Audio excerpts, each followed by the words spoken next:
The MMJ webinar was entitled Winning Against the Clock, Making for an Efficient MMJ. Fred Ertz, the speaker, began as a reporter photographer, then went on to become an AR&D strategist, and Fred is one great educator. Fred's top 3 tips. Number 1, pressure makes you better. Exercise, shoot a story in 5 minutes. It's a great opportunity to learn fast. Number 2, planning works. But as Mike Tyson said, everyone's got a plan till you get hit in the mouth. So true. You got to roll with the punches. Just assume stories will change and you need to be flexible. Number 3, visualize your story. Keep a list of your elements. Get natural sound. Fred picks it up from there.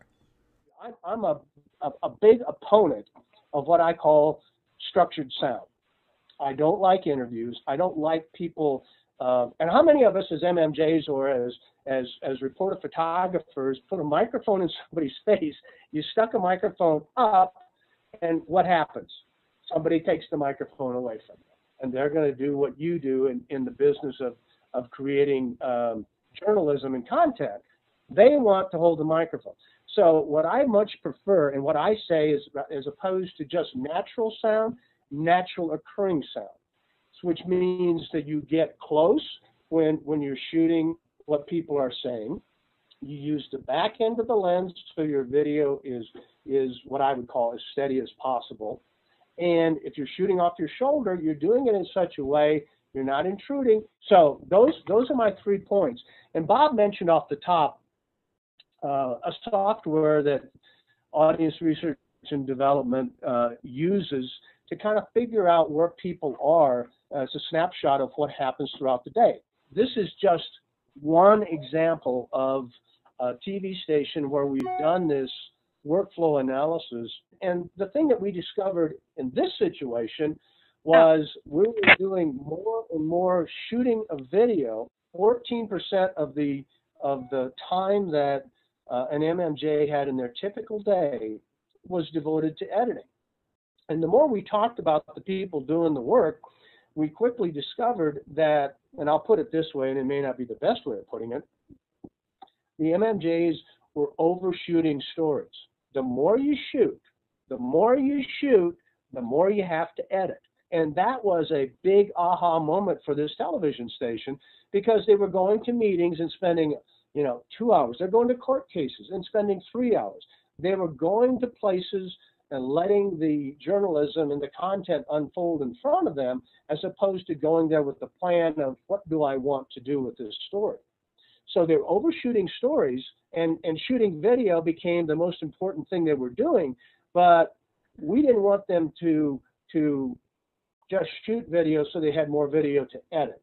So narrowing the focus on the stories that they were doing, visualizing what they wanted out of their story, focusing in on the humanity, made the stories come alive. And one of the ways that I consider very efficient on how people structure their stories is to define the story that you're covering. If you unbundle the top part of the newscast or the middle part of the newscast, define your story in 1 sentence or 3 words.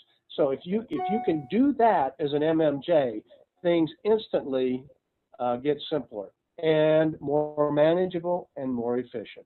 Fred, in your estimation, having studied this for maybe close to 2 years, is there an ideal percentage for the time spent shooting versus editing versus writing?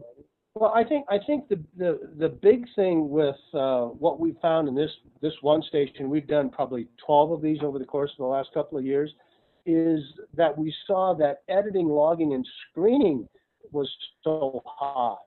And that led us back to the folks. I don't think the 21% for shooting video is out of line, but the more we shot, the more we had to edit. And so that became the aha moment in these findings.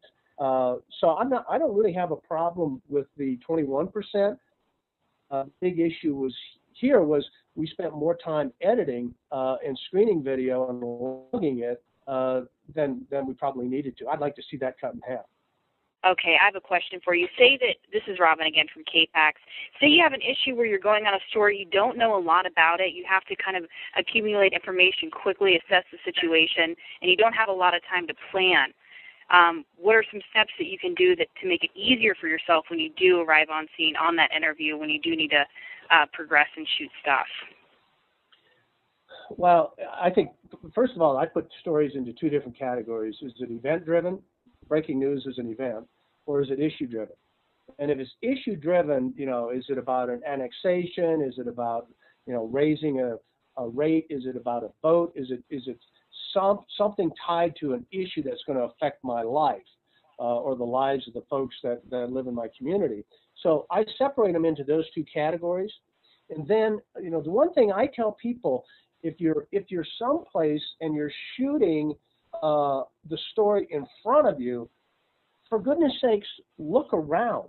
You've got to see the other people involved, the folks that are watching. It's just like going to a meeting. The story's not in the chairs sitting in front of you all the time. It's all the people in the audience trying to get either something changed or figure out how they can affect the vote, whether it's the council or the commission meeting. So I think what you really need to do is first of all, understand why you're there, and then look for the reaction, look for the humanity, and not just the officials, because that can be part of the story, that can be part of your unbundling, and then be honest. If there's nothing more than that, then it's a voiceover and a soundbite as opposed to a package. And that's where I think you really have to get critical is sometimes it's not so much what you choose to put on the air, it's what you choose not to put on the air.